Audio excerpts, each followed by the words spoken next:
अपने सिवाला पसो मारी करे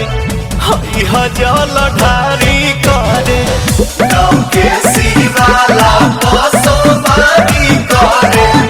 हई हजल ढारी करे।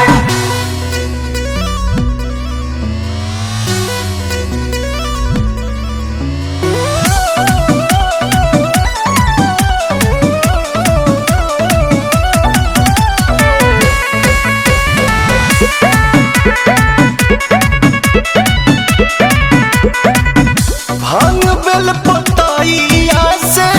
सजी हडलियावा पड़ेला पसन शिव के धतुरा के बियावा धतुरा के बियावा हरे लोटिया में ले लिहा गंगा जी के पनिया तनिको सा तोहरा न होई परेशानिया हमारा संग मिल के जय करी करे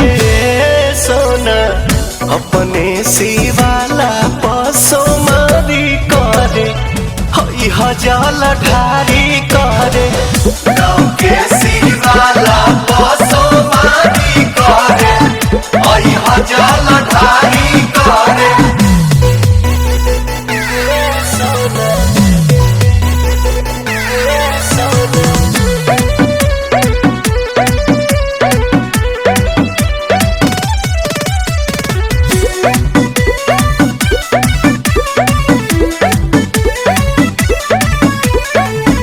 सावन महीना के बाद पावन सुदीन हो भक्ति में महादेव के हो जाई हलीन हो जाई हलीन कृपा करी है भोला होवे महादानी कहतानी सच हमर बतिया लमानी रोशन पवन जस गोहारी करे सोना अपने सिवाला पसो मारी करे हई हजल ढारी करे।